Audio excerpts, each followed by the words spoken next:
Le Max Sport en compagnie du crack, qu'on n'entend pas beaucoup dans les tribunes d'ailleurs. Il suffit de les chauffer, hein.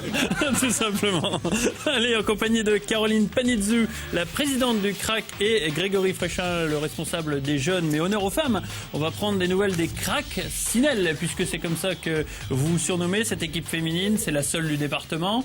Comment se portent les cracks Sinel justement dans leur championnat? Eh ben, écoutez, elles vont très bien. D'ailleurs, elles sont en forme ce soir. Elles sont là avec moi. Oui, on a pu s'en rendre compte tout au long du journal. Oui. Elles vont très très bien. On vient de passer les premières phases. On passe d'ailleurs en poule haute. On est deuxième du classement, donc c'était très bien. On progresse. Tout se passe très bien. On a de nouvelles recrues. D'ailleurs, c'est ouvert à tout le monde. Encore en cours d'année, si des personnes veulent venir faire du rugby, sont intéressées. Je le rappelle, le lundi soir, 19h30, 22h à Marigny-de-Châtel, au stade de Marigny-de-Châtel, pour s'entraîner dans la bonne humeur, la convivialité. Et les matchs, c'est à Haussay-les-Trois-Maisons. Et les matchs sont à Haussay-les-Trois-Maisons, quand c'est chez nous. Donc, oui. Vous accueillez encore tout le monde? Oui, bien sûr. D'accord. Donc c'est du rugby à 7. Vous êtes actuellement un groupe d'une quinzaine. Oui. Comment ça se passe, l'intégration des recrues, justement? Est-ce que le passage au rugby, c'est pas trop violent pour certaines? Bah écoutez, non, puisque nous avons eu cette année 4 ou 5 recrues qui sont là tous les lundis soirs. Qui ne sont pas reparties. Elles sont arrivées, elles sont restées avec nous. Je pense qu'on arrive à mélanger un entraînement grâce à nos entraîneurs Jean-Philippe Souquet et Grégory Fréchin, très ludique et très passionnant. Ouais. Et on se retrouve bien évidemment après pour boire un petit verre de l'amitié, ce qui fait que tout le monde se lie d'amitié et ça fait une belle équipe. Ouais, la fameuse troisième mi-temps, c'est aussi chez les filles, hein, c'est important. Hein. Bien sûr. Voilà, elles vont peut-être commencer d'ailleurs avant la fin de l'émission. Non, il y a entraînement avant. Hein, il y a entraînement, d'accord. D'accord. Émission de télé, ça passe pas. Il faut quand même jouer. Ah bah bien sûr. Le prochain match, je crois que c'est la semaine prochaine, il me semble, à Metz. Le prochain match, non, c'est le dimanche 3 mars, oui. Et qui se déroulera, oui, à Metz. Donc cette année, cette deuxième phase se déroule entre Metz, Auxonne, Nevers et nous-mêmes. Et ça sera le premier match de la phase retour. Voilà, le premier match de la deuxième phase. Les ambitions?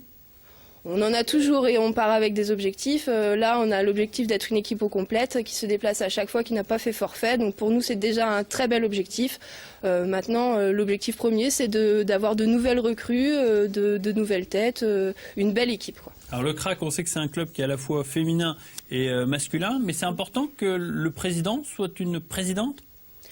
Parce que vous n'êtes pas la première. Avant vous, non, il y avait déjà une présidente. Voilà, avant moi, c'était Virginie Cochet, qui est d'ailleurs restée au bureau et qui est maintenant notre trésorière, qui est toujours très investie pour le club. Qui joue toujours. Et qui joue toujours. Non, mais c'est vrai que c'est une entité. On est la seule équipe féminine de l'Aube. On avait cette ambition de monter cette équipe dans l'Aube.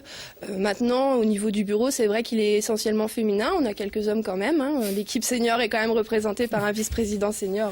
Il n'y a pas de souci, mais on s'entend bien, ça se passe bien comme ça. Après, il n'y a pas de problème. Alors, une belle école de rugby avec aussi des jeunes, beaucoup plus vieux. Grégory Fréchin est avec nous avec une jolie coupe de cheveux. Bonjour Grégory. Bonsoir David, merci. Alors, s'il fallait faire un constat sur cette année, je crois que vous avez encore attiré beaucoup de monde du côté de Marigny-de-Châtel ou d'Haussay-les-Trois-Maisons. Oui, effectivement, on a un effectif qui se stabilise autour de 130-150 licenciés sur tout le club.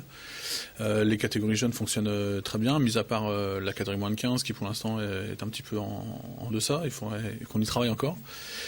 Sinon, à part ça, effectivement, on est sur la 3e année de fonctionnement du club maintenant et les résultats commencent un petit peu à arriver. C'est vrai qu'il y a eu un gros travail de fait avec la mise en place d'un projet de club, avec un projet de jeu qui est commune à toutes les équipes et puis également en partenariat avec les 2 sections sportives rugby qui sont celles du collège Jean Moulin.